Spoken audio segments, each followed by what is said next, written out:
I came home from military deployment to find my cabin bulldozed and a full HOA subdivision built on my land. I claimed I abandoned it, but I had federal protections. What they didn't know was my property sat on fallback military land. 3 days later, the U.S. Army rolled in, shut down the HOA, evicted every homeowner, and took back the land. The HOA is facing federal charges, and I got my home rebuilt by the military. Never steal from a soldier. When I deployed overseas for a 14-month special assignment, I left everything in order. My cabin sat on 12 acres of prime forested land, peaceful, isolated, and legally protected from any HOA overreach. I filed the proper property freeze documents, ensured taxes were prepaid, and left my neighbor, Mr. Granger, a retired Marine, to keep watch. What I didn't know was that while I was serving my country halfway across the world, the Green Pines HOA somehow decided my land was abandoned and pushed through a shady municipal loophole to auction it off without notice, without hearing, and without my signature. Asterisk, when I returned, proud in uniform and ready for peace, I pulled into a gated community that didn't exist before I left. My dirt road had been paved. My land now had streetlights, sidewalks, and 10 cookie-cutter homes lined up like soldiers out of formation. My cabin was demolished. A fancy clubhouse stood where my grandfather once taught me to hunt. I marched straight into the HOA office, demanded answers, and was met by a smug woman named Linda Falkage, a president. She offered a dismissive smile. "Sir, we followed all protocols. The property was inactive and unpaid. We acquired it via adverse possession and local codes. Asterisk, unpaid. False." I showed her the frozen account paperwork and pre-deployment affidavit, stamped by the county clerk and tagged with a DOD certification. Asterisk, she didn't even blink. "You'll need to take that up with our legal team." Asterisk, I did more than that. I called in a JAG officer I served with in Afghanistan. Then I called my base commander.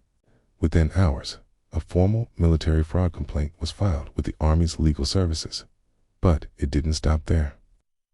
A second report was escalated to the Department of Defense's Office of Economic Adjustment, which confirmed the land was classified under a National Guard fallback readiness zona designation, not visible on county maps unless you had a clearance.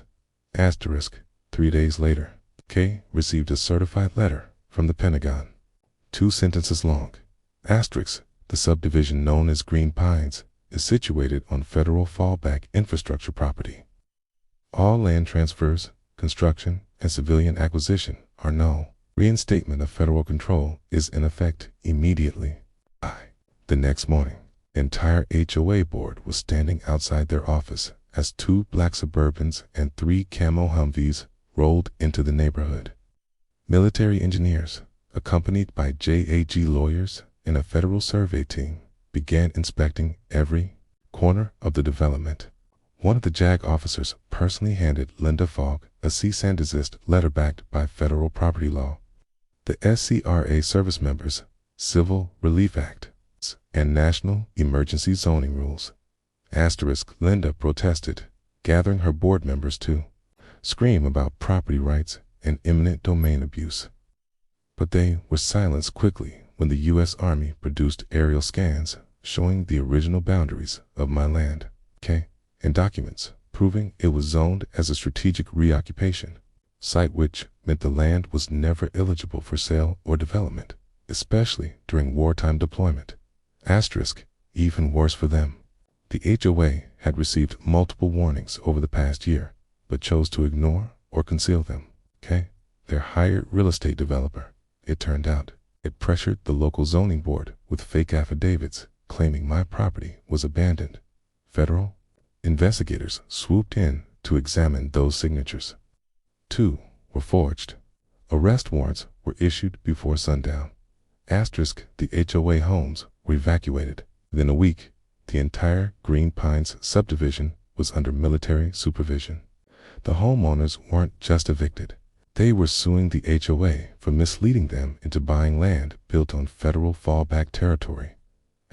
Linda and her board were slapped with civil lawsuits, federal fraud charges, and violations of the SCRA. The clubhouse was converted into a temporary command post. My land restored along with a freshly rebuilt cabin, courtesy of a quiet DOD settlement to thank me for my service. I now live on my original 12 acres with a new military-grade perimeter and a plaque near my gate that reads, U.S. Army Veteran. Property protected under federal jurisdiction. As for the HOA, their subdivision doesn't exist anymore. Not legally, not on any map. It's a cautionary tale about what happens when you try to steal land from someone who serves this country and how, sometimes, the system works exactly as it should.